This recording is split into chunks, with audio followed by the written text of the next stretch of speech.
Bienvenue dans cette toute nouvelle vidéo intitulée « Quand on s'ouvre à d'autres options, est-on encore dans l'amour ou est-on dans l'amour pour sa flamme jumelle ?» Question hyper intéressante qui est arrivée dans les commentaires donc, de la vidéo sur le runner est-il jaloux.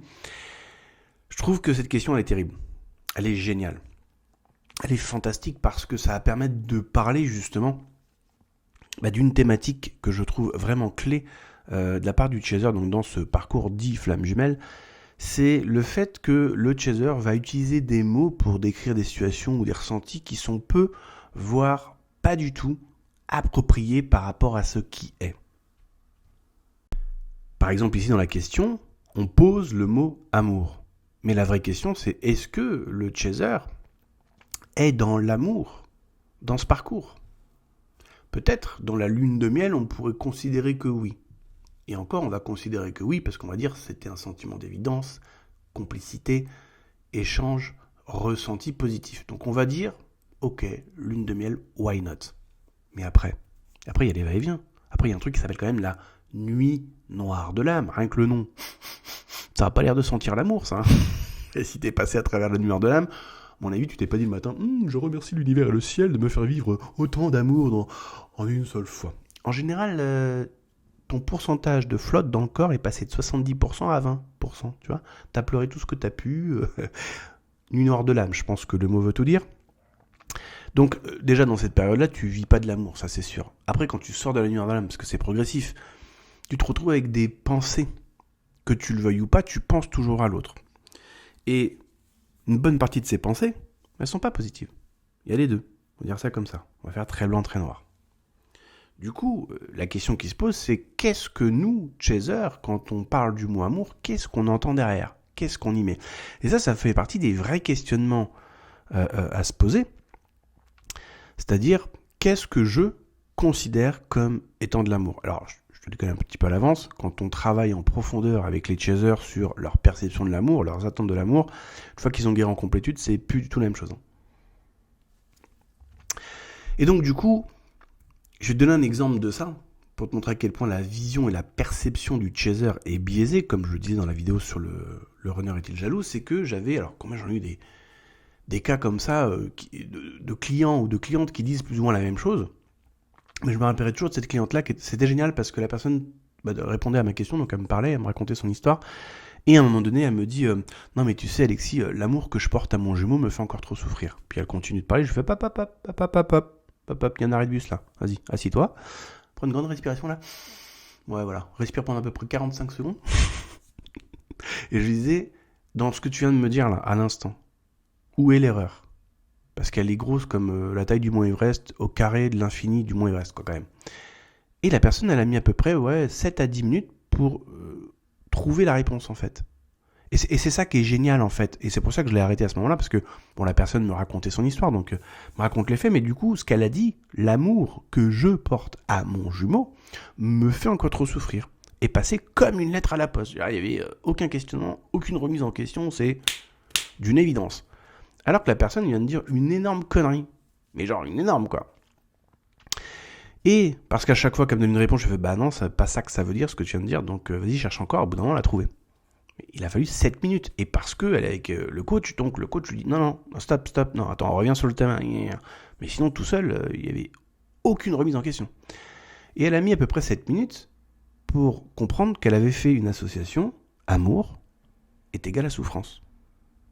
Donc quand elle prononce le mot amour, elle est persuadée de l'amour alors qu'en fait c'est de la souffrance. La preuve, l'amour que je porte à mon jumeau me fait encore trop souffrir. Et je lui dis en fait ce qui se passe c'est pas ça. C'est, en fait on devrait reformuler la phrase. C'est le manque d'amour de la part de mon jumeau envers moi me fait encore trop souffrir. La première chose c'est si l'amour que tu portes au chat, au chien, au poteau, à ton runner, à ta baguette de pain, tu le portes au niveau de cet objet ou de cette personne, tu ressens un ressenti d'amour. Donc a priori, l'amour, c'est censé être positif, etc., léger, machin, etc. Mais on va dire amour égale, c'est positif. Donc tu es censé ressentir un ressenti positif. Et là, on me parle de souffrance. Donc déjà, out, quoi. Et ensuite, la vraie vérité derrière tout ça, parce qu'il suffisait de creuser un peu pour que la personne te le dise, elle te dise, en fait, j'aimerais recevoir des preuves d'amour de mon jumeau que je ne reçois pas, et donc du coup ça me fait souffrir. Et j'ai dit, tu te rends compte de comment ça n'a complètement rien à voir avec ce que tu m'as dit tout à l'heure. Alors moi, quand elle me le dit au téléphone, je le perçois, je l'entends que c'est ça en fait, et elle, il lui a fallu 7 minutes pour se rendre compte de ça. Cette personne-là, ça faisait des mois qu'elle parlait, j'aime mon jumeau, non, t'aimes pas, tu souffres de l'absence d'amour de ton jumeau envers toi. Il y a tes attentes que t'aimerais recevoir X, Y, Z de la part de cette personne, et c'est pas le cas. Et cette personne-là, dans sa tête, était persuadée qu'elle était dans l'amour. Non, t'es en plein dans la souffrance, tu patauges dans des sacs poubelles de merde, et tu prends ça pour de la rose. Je suis un peu cash, je suis un peu trash là, mais c'est, à un moment donné, faut quand même revenir à la réalité. Quelle est la réalité de tes ressentis au quotidien ? Tu devrais faire cet exercice tous les jours. Tu fais ta vie au boulot, etc. Et puis tu poses la question, comment je me sens ? Comment là je me sens là dans l'instant ? Et à force de te poser ces questions-là, ça te ramène au moment présent, parce qu'il y a toi, la conscience dans ta tête, là, et il y a ton pote Pipo-Lego. Ton pote Pipo-Lego, c'est un générateur de pensée, c'est un microprocesseur, si tu veux, énergétique, mais qui brasse de la pensée. Les neuroscientifiques disent qu'à la louche, tu as à peu près 60 000 pensées par jour. C'est pas toi qui t'amuses le matin à dire « Tiens, alors à 15h45 et 37 secondes, je vais créer telle pensée. » Ça se fait automatiquement, comme ta respiration. Du coup, ces pensées, elles sont positives, négatives ou neutres. Du coup, le premier ou la première source de mal-être de l'être humain, c'est son mental ego. En fait, si on est vraiment plus précis, c'est la première source du mal-être de l'être humain, homme ou femme, et la réaction de l'être humain aux pensées générées par le mental ego. On va dire ça comme ça. Bref, mais on va pas chipoter. Mais l'idée, elle est là. Donc, ce qui veut dire que tant que tu ne regardes pas ton intériorité et que tu ne travailles pas sur ton intériorité, non pas en essayant de combattre, refouler, nier les pensées ou de t'y attacher, c'est-à-dire en faisant du lâcher-prise, tant que tu fais pas ça, ça va te bousiller ta vie au quotidien. C'est pour ça que je parle d'EFT tout le temps sur mon blog et dans les vidéos, parce que c'est facile à apprendre et c'est facile de commencer à dégraisser, dégazer un petit peu ses pensées. Alors maintenant qu'on a parlé de l'EFT, si on revient au mot à poser ici, donc le mot amour, en fait ce qu'il faudrait dire c'est qu'est-ce que le chaser a envie de mettre derrière la signification du mot amour. Quelle est la vision, la perception, l'envie de voir ce qu'il y a derrière le mot amour, c'est-à-dire sa considération, sa perception du mot amour. Et ça, c'est hyper important. La première vidéo de la nouvelle série là sur fond rose que j'ai publiée, je crois, il y a un an, c'était la différence entre les faits et les interprétations. Et ça, c'est un truc que j'arrête pas de dire sur mon blog. Qui a fait quoi, où, quand, comment ? Il faut que tu deviennes un investigateur style Colombo, qui compile les faits uniquement que les faits, parce que les faits, il n'y a que ça de vrai. Par-dessus les faits, il va y avoir ton opinion, ton interprétation, la manière dont tu as envie de faire tourner les faits ensemble, ou la direction que tu as envie de donner aux faits. Mais d'abord, il y a les faits. La voiture, elle est blanche, le pneu est crevé.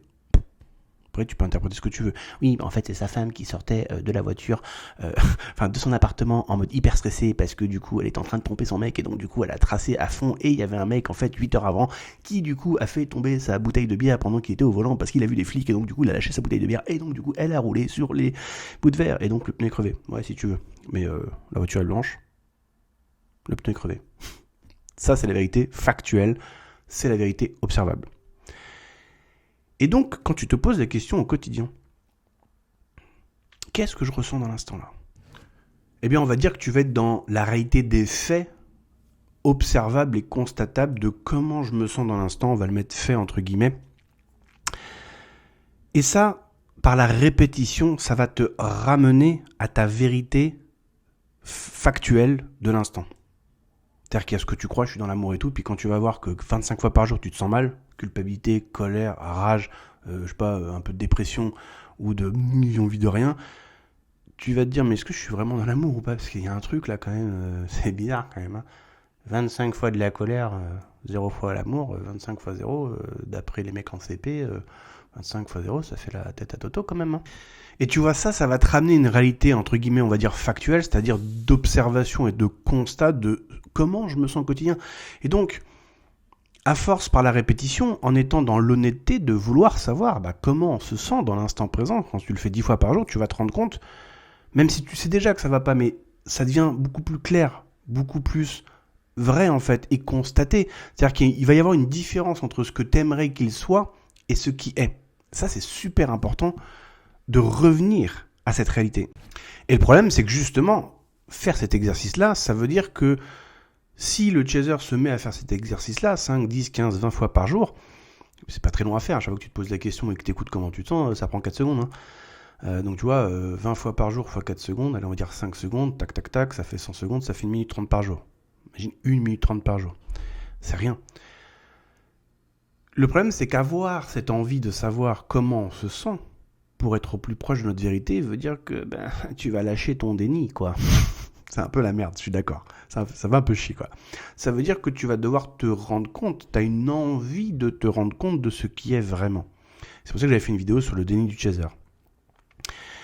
Une des raisons pour lesquelles on va se buter à ces vidéos flammes jumelles, notamment médiumité, tarot, etc., c'est parce qu'en fait, on veut alimenter la partie de nous qui a envie de croire que c'est une relation divine, que c'est la bonne personne, que X, Y, Z. Et le simple fait de vouloir faire ça est la preuve par 9 qu'on sait que ça l'est pas. Attends, vas-y, il y a un arrébus, vas-y, assis-toi, vas-y. Parce que regarde, quand une personne est dans le déni de quelque chose, il y a d'un côté ce quelque chose, on va l'appeler l'information A, et il y a ensuite de l'autre côté une réaction, donc le déni, à cette information A. Ce qui veut dire que quand une personne est dans le déni de la réalité, donc on va dire de l'information A, pour qu'elle puisse être dans le déni, il faut avoir vu cette réalité. Et c'est exactement pareil qu'un mensonge. Quand on ment par rapport à quelque chose, on ne peut mentir que si on a vu l'information A avant qui ne nous convient pas pour X, Y raison, et donc on va mettre une couche de maquillage par-dessus avec le mensonge. Et donc c'est exactement le même principe avec un chaser qui va vraiment se buter aux vidéos YouTube, Medium, Taromité, etc., etc. Bref, toutes les vidéos flammes jumelles. Parce que pour être dans ce résultat-là, ça veut dire qu'on est en quête de réponse. Mais si on est en quête de réponse, c'est bien parce qu'on est dans la confusion / le doute. Si on est dans la confusion / le doute, c'est peut-être parce qu'il y a une énorme différence entre ce qu'on a vu et constaté de la dynamique relationnelle et ce qu'on a cru. Ou ce qu'on voit et ce qu'on croit. Donc ça crée une dissonance intérieure, donc le doute, la confusion, etc. Donc la quête de réponse. Donc ce qui veut dire que si pour toi tout était clair, c'était sûr, certain que l'autre c'était ton autre, t'en aurais rien à taper. Mais c'est pas ce qui se passe.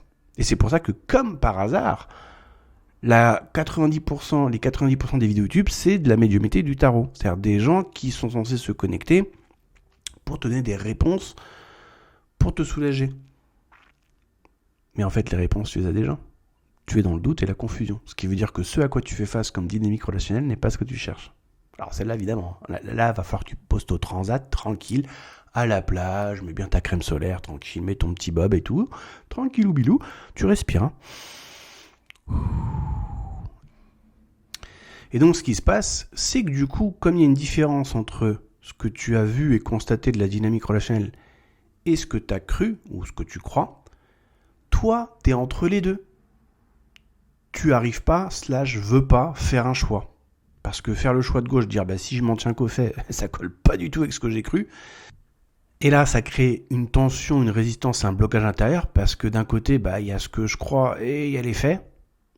Donc du coup, on est bloqué à aller pleinement à gauche, c'est-à-dire sans tenir qu'au fait. De l'autre côté, si on essaie d'aller pleinement à droite, à vouloir croire ce qu'on a envie de croire, ça crée aussi un blocage, parce qu'on a vu des faits, on a vu qu'il y a plein de trucs qui sont bizarres en fait. Du coup, on est bloqué entre les deux. Et il est là le problème du chaser. Et c'est pour ça que je parle beaucoup de libération émotionnelle, parce que quand tu commences à enlever toutes ces résistances intérieures, ces peurs, ces doutes, ces culpabilités, etc., t'as aucun problème à voir la vérité de la dynamique relationnelle et donc derrière de te libérer donc de toi-même et d'aller faire ton chemin. Et sur ce chemin de libération émotionnelle, il y a plein, et ça on le voit très très souvent chez les clients, c'est-à-dire que plus les séances passent, plus ils disent « Oh là là, mais tu sais, cette semaine, j'ai eu plein de souvenirs qui sont revenus, mais comment j'ai fait pour oublier dans la discussion avec l'autre, que la personne a dit ci, dit ça, mais en fait, mais c'était tellement clair, en fait. que la personne, en fait, elle joue des jeux, elle manipule, etc., etc. Ça arrive extrêmement souvent. Et c'est normal parce que, comme il y a d'un côté, on va dire à gauche, les faits, et de l'autre côté, ce qu'on a envie de croire, et nous, ce qu'on aimerait, c'est que les faits collent ce qu'on a envie de croire. Mais c'est pas le cas. Du coup, on est tiraillé, on est écartelé. Et donc à ce moment-là, qu'est-ce qui se passe? On va chercher des réponses, donc on va sur YouTube, etc. Et puis on va écouter plein de vidéos YouTube parce que tout le monde dit que la Terre est plate, donc c'est que la Terre est plate, personne n'a les vérifier, mais c'est pas grave. Et là, ça va venir alimenter, parce qu'on choisit de se déresponsabiliser dans une certaine mesure, d'écouter des gens qui disent tous la même chose. Donc du coup, ça vient alimenter le chemin de droite, c'est-à-dire que ce qu'on a envie de croire, on le croit, en plus tout le monde dit la même chose. Personne n'a vérifié, mais tout le monde dit que la Terre est plate. Donc du coup, c'est que c'est vrai. Tu vois, j'avais raison. Oui, et comme ça, pendant qu'on fait ça, on met un peu de côté le chemin de gauche et on a des raisons de le mettre de côté, le chemin de gauche, donc le chemin des faibles, parce que tout le monde dit que c'est bon. Donc on y va, quoi. Et non, tu viens de te faire niquer. Par la loi du plus grand nombre, c'est-à-dire il y a 25 milliards de perroquets qui disent que la Terre est plate, personne n'a vérifié, ils ont tous raison. Bon, il paraît que maintenant c'est un globe.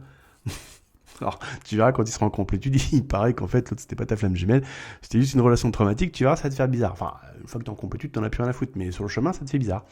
Oui, je sais, c'est... Le sable du Sahara, ça hydrate pas, non. Essaie pas d'en boire, ça va faire bizarre. Du coup, si on en revient à la question, quand on s'ouvre à d'autres options, est-on dans l'amour pour sa FJ? Justement, le mot amour. En fait, ce qu'on va appeler amour, je veux même pas rentrer dans le débat inconditionnel, pour l'autre, en fait, c'est pas vraiment de l'amour. Parce que tu as des pensées et des émotions sur la thématique de ton autre qui arrivent de manière mécanique et automatique. Elles sont positives ou négatives ou neutres, et que tu le veuilles ou pas, c'est comme ça. Du coup, ça ressemble beaucoup plus à une obsession. Donc là, tu peux regarder l'écran. J'ai mis la définition. Tu tapes dans Google obsession définition, tu vas tomber sur la même chose. On te dit l'obsession, c'est une idée, une image, un mot qui s'impose à l'esprit sans relâche. Sans relâche, inverse du lâcher prise, on est d'accord. Ou la définition de psychologie, représentation accompagnée d'états émotifs pénibles qui tend à accaparer le champ de la conscience. Du coup, je te fais pas du tout le parallèle avec la nuit noire de l'âme, c'est pas du tout des représentations, des images, des mots, d'états émotifs pénibles, qui tendent un tout petit peu juste à accaparer le champ de ta conscience, quoi, tu vois. Donc là, déjà, on est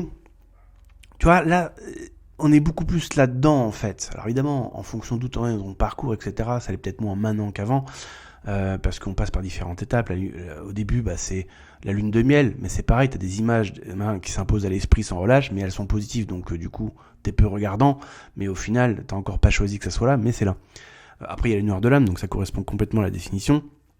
Puis même en sortie nuit noire de l'âme, c'est toujours là, en fait, même si ça va être moins souffrant et peut-être moins fréquent qu'avant, mais c'est toujours là. Au final, tu as toujours des pensées, des images, des sons, des souvenirs et des émotions sur la thématique flamme jumelle qui s'impose à toi sans relâche, que tu le veuilles ou pas. Alors ce qui est intéressant, c'est quand tu lis des bouquins de spiritualité, justement, ils font souvent la distinction entre la communication, enfin le type de communication de l'âme et la communication ou le type de communication de l'ego mental. Et on te dit, la communication de l'âme, c'est toujours soft, c'est léger, il n'y a pas de forcing, tu vois, ça te donne le message, et puis après, tu en fais ce que tu en veux, t'écoutes pas, bref, etc. Alors que le mental va être insistant, va être oppressant, va revenir tac, tac, tac, tu vois, un peu comme un pivert qui va faire tac, tac, tac sur le tronc d'arbre. Du coup, je pense que t'es dans quel cas, là, avec ton parcours flamme jumelle. Et comment on sait que c'est vrai qu'en fait, c'est que le mental ego? Parce que dès que tu commences à faire un vrai travail de libération émotionnelle, c'est-à-dire, entre guillemets, s'attaquer au cœur du problème qui est la production de pensées mécaniques et automatiques de l'ego mental sur la thématique flamme jumelle, et que tu fais un vrai travail de guérison des traumas, à la fin du travail, tu ne penses plus à l'autre. Ça n'existe plus en toi. Tu peux t'en rappeler comme n'importe quel souvenir de ta vie, mais c'est plus là au quotidien, en fait. Et ça, le problème, c'est quand tu racontes ça aux chasers au départ, qui sont encore trop dans il y a ce que je vois et il y a ce que je crois, et qui savent pas trop choisir, ils n'ont pas envie d'entendre ça. Parce que au moment où tu entends ça, il y a d'autres peurs, en fait. Il y a d'autres peurs qui sont derrière. Alors Alors je vais pas en parler là parce que du coup là il faut que je passe à la suite de la vidéo. Mais et c'est pour ça qu'on est bloqué, c'est-à-dire qu'en fait quand on parle de complétude et tout, bah il y a d'un côté envie d'y aller, mais en fait envie de pas y aller. Parce que si derrière la complétude veut dire que tu penses pas à ton runner, t'as l'impression que derrière il va te manquer X, Y ou qu'il va se passer ci, ça, alors qu'en fait c'est encore que du flanc de l'ego mental. Mais ça va servir de résistance dans l'instant à pas trop aller sur ce chemin-là. Et c'est pour ça que dans la Bubule Flamme Jumelle, c'est un des premiers trucs qui m'a choqué il y a plus de 5 ans quand je suis rentré dedans, c'est que ça parle de travail de guérison des blessures et tout. En fait, ça prêche à un peu la bonne parole, mais ça te montre jamais comment faire. Oui, c'est normal, parce qu'ils sont pas dans le faire, c'est-à-dire la guérison être humain. C'est tarot, médiumnité, etc., qui vient nourrir ton doute, en fait. Parce qu'après, t'es dans le doute parce qu'il doit revenir, mais ça fait 6 mois qu'il doit revenir, puis il n'est pas revenu. Du coup, là, on peut rentrer dans tout un tas de biais cognitifs et distorsions cognitives pour s'inventer le pourquoi du comment, que c'est quand même la bonne personne, mais que finalement, elle revient pas parce qu'en fait, blablabla. Et hashtag bullshit et compagnie. Alors comme le mot obsession, c'est pas très positif et puis ça veut dire que t'as un peu atteint un petit problème dans ta tête, du coup on risque de basculer vers la passion, tu vois, un petit peu comme l'amour que je porte à mon jumeau me fait encore trop souffrir, on veut pas parler de souffrance, que c'est pas une belle étiquette, donc on va parler d'amour. Là on pourrait ne pas vouloir parler d'obsession ou de quelque chose dans ce goût-là, mais plutôt parler de passion. Et donc je vais te parler de la différence qu'il y a entre la passion et l'obsession.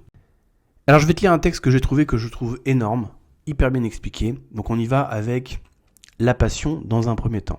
Lorsque vous demandez à quelqu'un quelle est sa passion, il se peut qu'il vous réponde que c'est quelque chose qu'il aime faire et qu'il ne peut imaginer ne pas faire. Il pourrait dire que c'est quelque chose qu'il fait sentir vivant et rempli de joie. Et il aurait raison. Mais la passion est bien plus qu'un sentiment. La passion est une émotion intense et dévorante. C'est un feu qui brûle à l'intérieur de vous, qui vous pousse à faire plus, à être plus et à accomplir plus. Là, j'entends, mais oui, mais c'est un truc flamme jumelle. Non, attends. Il y a l'arrêt de bus. Vas-y, assis-toi, respire. La passion est ce qui vous motive à vous lever tôt et à vous coucher tard. C'est ce qui vous pousse à continuer quand les choses deviennent difficiles. La passion est ce qui vous rend unique. La passion est aussi contagieuse. Lorsque vous êtes passionné par quelque chose, vous ne pouvez pas vous empêcher de partager votre enthousiasme avec les autres. Et quand les autres voient votre passion, cela les incite à poursuivre leur propre passion. La passion est le carburant qui alimente vos rêves et vos objectifs. C'est ce qui vous pousse à agir et à faire bouger les choses. La passion est ce qui vous rend imparable. Maintenant, parlons d'obsession. L'obsession est une fixation malsaine sur quelqu'un ou quelque chose. C'est une préoccupation dévorante qui prend le dessus sur vos pensées, vos émotions et vos comportements. L'obsession est souvent motivée par la peur de la perte, la peur du rejet, la peur du changement. Les obsessions peuvent être nocives car elles peuvent conduire à des comportements malsains tels que le harcèlement, la thésaurisation et un contrôle excessif. Les obsessions peuvent être également dangereuses car elles peuvent vous faire perdre de vue ce qui est important dans la vie. Alors comment savoir si vous êtes obsédé par quelque chose ? Voici quelques signes. Alors juste avant que je donne les signes quand même, il y a l'arrêt de bus ou il y a le transat. Vas-y, pose-toi. Vas-y, prends tes Kleenex, c'est parti. Alors voici quelques signes. Tu ne peux pas arrêter d'y penser. Tu ne peux pas contrôler tes pensées ou tes émotions à ce sujet. Cela consomme ton temps et ton énergie. Cela interfère avec ton travail et tes résultats scolaires par exemple. Cela provoque des disputes dans la famille ou avec les amis. Cela conduit à des comportements malsains comme les dépenses excessives ou le jeu. Et je rajouterais, ou d'autres formes de dépendance, genre tarot, vidéo et tout. Si vous pensez être obsédé par quelque chose, il est important de demander de l'aide d'un professionnel de la santé mentale. Les obsessions peuvent être traitées avec une thérapie et des médicaments. Maintenant que nous avons défini la passion et l'obsession, parlons de la différence entre les deux. La passion est une émotion saine qui vous motive à poursuivre vos rêves. L'obsession est une fixation malsaine qui peut conduire à des comportements dangereux. La passion est inspirante, l'obsession est destructrice. Nuit noire de l'âme. La passion est positive, l'obsession est négative. La passion est ce qui vous rend unique, l'obsession est ce qui vous rend malade.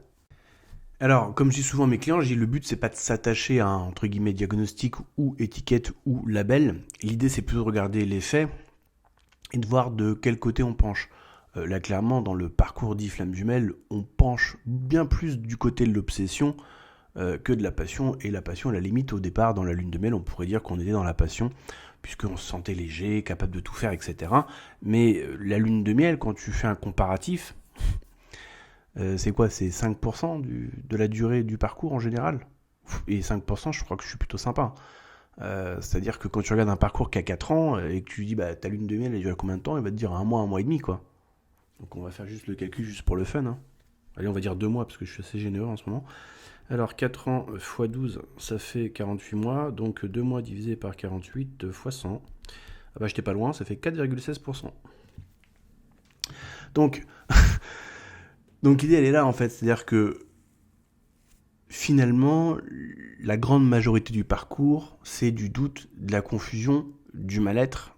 Et ça, en étant honnête avec toi-même, tu vas t'en rendre compte. Et c'est pour ça d'ailleurs que on va se buter à tout un tas de vidéos YouTube qui vont venir alimenter le côté de droite que j'ai dit tout à l'heure, c'est ton envie de croire. Sauf que ça, c'est pas de la spiritualité, ça. Ça, c'est je me dirige vers des moyens qui vont me permettre de m'attacher, de m'agripper à ce qui est pour moi ma bouée de sauvetage.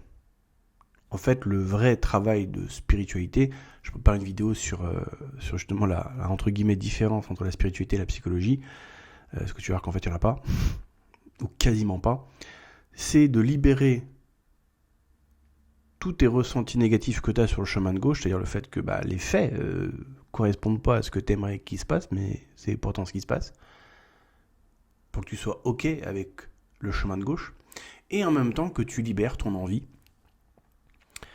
de t'accrocher à ce que tu as envie de croire.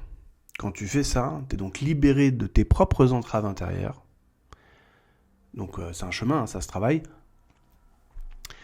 Et après, tu atteins ta complétude, on va dire ça comme ça. Et donc du coup, tu es capable de faire un choix, mais qui correspond vraiment à qui tu es, l'essence de qui tu es. Et du coup, je t'invite à écouter cette vidéo que je vais publier dans pas longtemps, qui est donc justement cette illusion de différence entre la spiritualité et la psychologie, parce que finalement, quand tu es en train de regarder tout un tas de vidéos YouTube, etc., sur les flammes jumelles, et notamment tarot, médiumnité, enfin bref, tout ce qui vient t'expliquer que tu es bien dans une relation flamme jumelle, etc. Alors, bien sûr, c'est une étape du parcours, mais en fait, c'est juste tes traumas, ton doute, ta confusion, en fait, ton mal-être qui fait que tu vas rechercher une sorte de pseudo-mieux-être. Mais ça, c'est pas de la spiritualité, c'est du conditionnement, c'est de l'attachement. C'est encore jouer avec les règles de l'ego mental. Parce que si une personne est vraiment dite spirituelle, ça c'est comme un vegan, quoi, il mange pas de viande.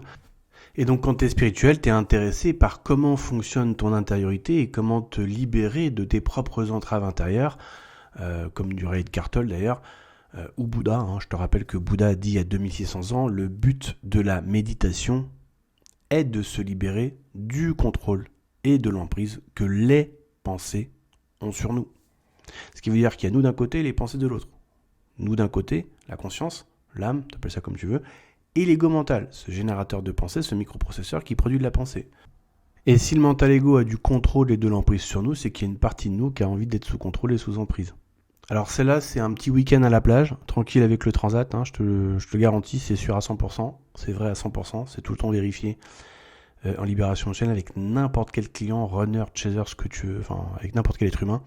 Il y a une partie de nous qui a envie d'être contrôlée et sous emprise de quelque chose ou quelqu'un d'autre.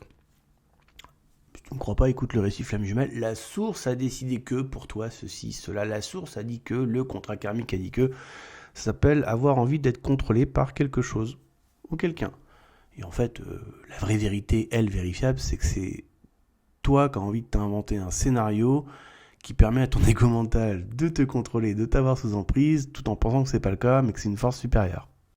Et c'est ce qui fait entre autres que justement, on va prendre, on va dire l'obsession pour de l'amour, parce qu'en fait, on va avoir des pensées dirigées vers l'autre ou sur le sujet de ce qu'on appelle notre autre, et on va qualifier ça, on va pas trop regarder le type de ressenti et tout, on va se conditionner à avoir envie de croire que c'est de l'amour inconditionnel, alors qu'en fait, si tu te poses la question tous les jours, 20 fois par jour, comment je me sens, tu verras que tu ressens plein de choses, mais tout sauf de l'amour.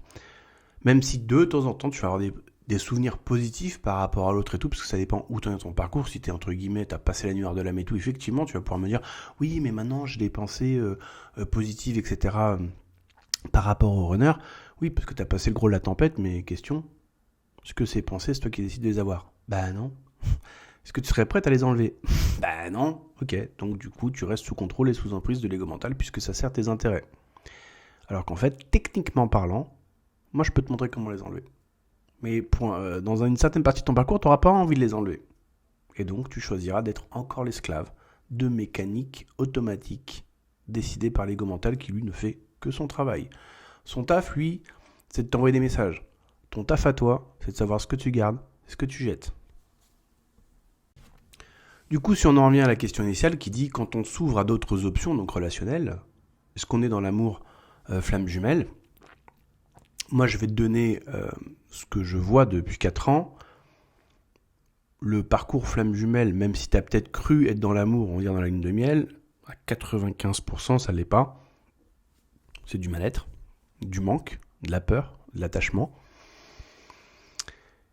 Et s'honorer soi-même, c'est choisir ce qui nous fait sentir bien. Alors évidemment, dans la vie, il y a toujours des trucs, il y a toujours les avantages et les inconvénients de prendre un chemin ou un autre, on est d'accord ? Tout n'est pas toujours tout rose, mais c'est faire des choix qui sont en accord avec nous-mêmes. Ce qui vraiment, au fond, nous fait sentir bien. Le parcours flamme jumelle te fait pas sentir bien. Rester accroché à l'option réunion, c'est s'assurer de continuer de galérer pendant encore longtemps. Ton vrai salut, il consiste à dire pourquoi j'ai besoin de m'accrocher comme un gros malade à ma bouée de sauvetage. Pas parce que tu penses que si tu la lâchais, tu te noierais. Mais est-ce que c'est vrai ? Et je te le dis à l'avance, non, ce n'est pas vrai. Le phénix renaît de ses cendres. La nuit noire de l'âme t'a aidé à devenir cendre. Et en fait, l'après, la nuit noire de l'âme, est la renaissance et la nouvelle direction, la nouvelle reconstruction à partir de ton expérimentation et des choses que tu auras compris. Il y aura des choses que tu auras mis sous le tapis mais qui vont remonter à la surface. Et là, tu vas, entre guillemets, on va dire ça comme ça, reconstruire un nouveau toi. En fait, pour être plus précis, tu vas redevenir un ancien toi, ce qu'on associe à l'enfant intérieur, etc. Tu vas redevenir en fait ce que tu étais vraiment avant. Mais bon, ça c'est un débat philosophique dans lequel je ne vais pas rentrer. Du coup, pour conclure avec cette vidéo, oui, c'est tout à fait normal, logique, et c'est même ce qu'il y a à faire, de lâcher ta bouée de sauvetage, donc toute cette histoire flamme jumelle, cette envie de réunion, parce que c'est la solution pour venir combler, masquer ou une réponse traumatique, donc répondre à des traumas. Mais le vrai challenge de l'évolution ou de la prise de conscience ou du travail spirituel ou de la complétude, c'est justement de se libérer de ces traumas qui font que derrière tu peux te rediriger vers ce que tu veux, notamment, si on reprend la nature de la question, d'autres options, c'est-à-dire d'aller chercher une personne avec qui tu as envie de partager du temps, avec qui tu as envie qu'il y ait de la complicité, que ça soit réciproque, donc mutuel, qu'il y ait des valeurs, etc. Bref, avec une personne avec qui tu t'entendes bien. Et donc en fait, le vrai chemin, pour dire ça comme ça serait justement de lâcher sa boîte de sauvetage pour aller déjà travailler sur soi, etc., se sentir bien, être en complétude et tout, puis après, si tu as envie de partager avec quelqu'un, d'aller chercher cette personne-là. Sauf que ce choix-là, ce que je racontais dans je ne sais plus quelle vidéo, le chaser, il n'arrive pas vraiment à le faire.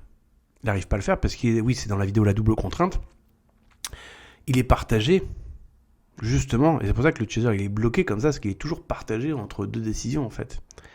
D'où un vrai travail de libération émotionnelle. Je te remercie de m'avoir écouté et je te retrouve dans la prochaine vidéo. À bientôt.